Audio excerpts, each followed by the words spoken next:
Have you ever wake up, check your phone, and suddenly feel like everyone else has life figured out except you?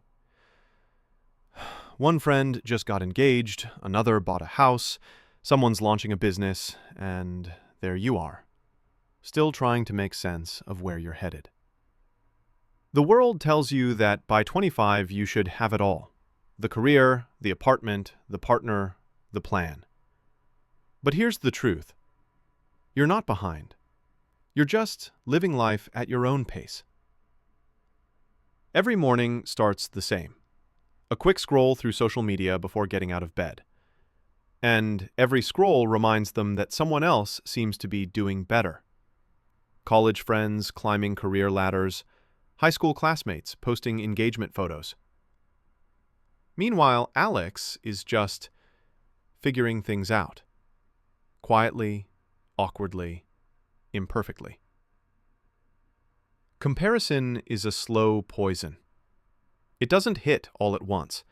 It seeps in quietly. One moment you're proud of yourself. The next, you're questioning every choice you've made. Alex remembers how it felt to be 18, full of hope, dreams, and the idea that by 25 everything would make sense. But somewhere between the rejections, the student loans, and the endless "what's next" questions from relatives, that dream started to blur. It's strange, isn't it? How we measure our worth by invisible timelines we never agreed to. Society hands us a checklist: graduate, get a job, find someone, get married, buy something. And if you don't, you're told you're behind. But who decided that 25 was the finish line? Life isn't a racetrack. It's more like a maze. Everyone's path twists in different directions, and sometimes you have to hit a few dead ends to figure out where you belong.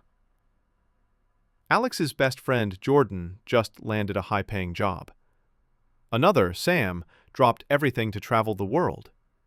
Different directions, same age. Neither wrong, neither right, just different. What you don't see on those success posts are the tears behind the smiles, the doubts behind the highlights. No one uploads the nights they cried from exhaustion, or the times they questioned if they were enough.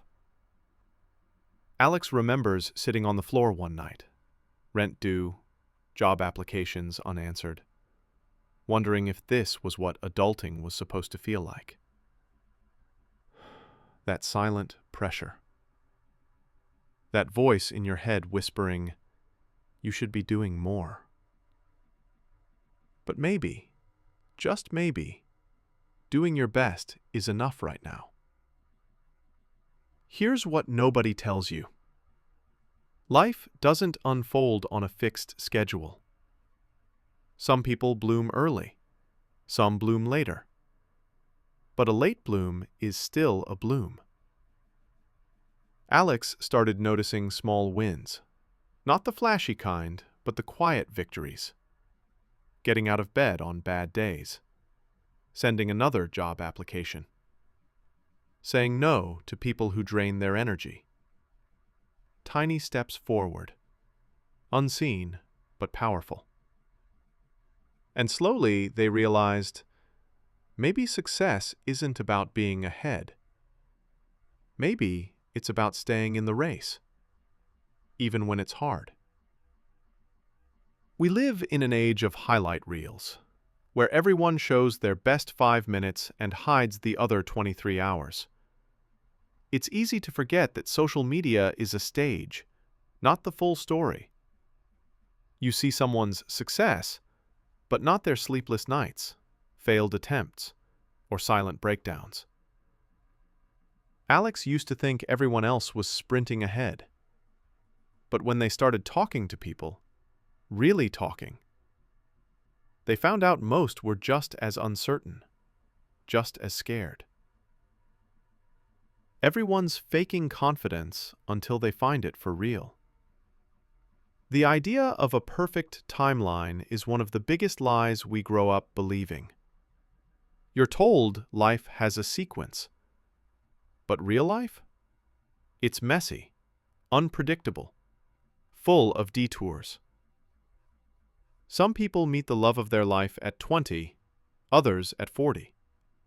Some find their dream career after college, others after quitting 3 jobs and starting over. There's no late, no early, just yours. Alex began to see time differently, not as a countdown, but as a canvas. Every blank space still meant possibility. Growth doesn't always look like movement. Sometimes it's stillness, the kind that happens inside you before the world notices. Alex learned that peace doesn't come from achieving everything. It comes from accepting where you are while still believing in where you're going. You can want more and still be grateful. You can be growing even when it looks like you're standing still. And maybe the reason you haven't figured it all out yet is because you're still becoming the person who will.